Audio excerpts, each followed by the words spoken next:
Dr. Maka here, board certified plastic surgeon. I'm in Nashville, Tennessee, y'all, and we are back on Facts Friday to answer this question.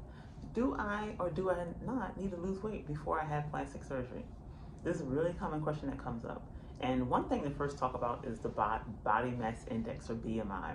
What is the body mass index? Well, in all honesty, the body mass index is not the most accurate scale, but we use it as a guide to determine, where someone's height and weight fall. And in terms of thinking about candidacy and safety in plastic surgery, so every plastic surgeon has a different body mass index requirement.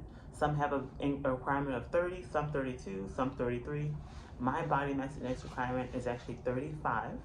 And that, is a very reasonable requirement. And someone actually once asked me, well, if BMI is not accurate, why do you have a BMI limit of 35? And my response was, well, actually, the fact that my body mass index limit is 35 means that I actually don't use it as it being the be all end all, because the body mass index of 35 actually, according to the scale, is obese.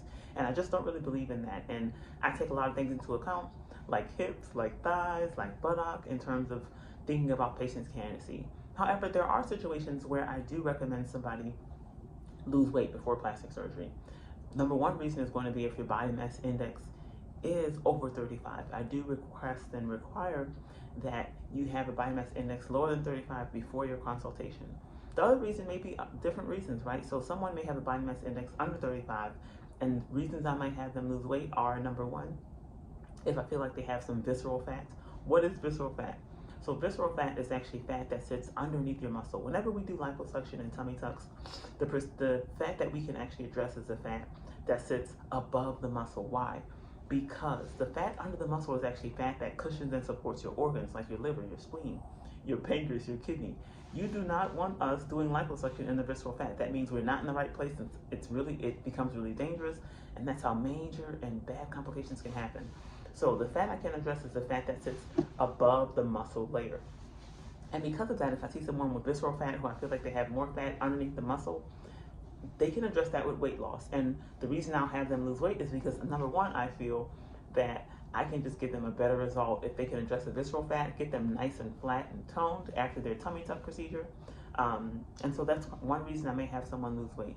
Another reason I may have someone lose weight is if I feel, even with the body mass index lower than 35, that a lower weight is going to help them get better results with surgery or after surgery. Another reason may be if someone has had a gastric sleeve or bypass and they're still in the process of losing weight. I will say, please get to a weight where you're stable for 3 to 6 months before you seek out plastic surgery. So those are some of the situations that I may have somebody lose weight. So something you can do is actually go and look at your body mass index calculator online. What you'll do is you just punch in your height and weight, you're basically in feet and inches and your weight in pounds, and it'll automatically give you what your BMI is, your body mass index. And that's a good thing to have on hand whenever you're calling different offices to set up a consult or to inquire about more information, because most of them are going to ask you, hey, what's your height and weight, or what's your BMI? Okay, so we'll be back, y'all, next week, Facts Friday. List anything you want to hear about in the comments. I'm an open book, and I'm just here to educate y'all on all things plastic surgery. All right, y'all, have a great day.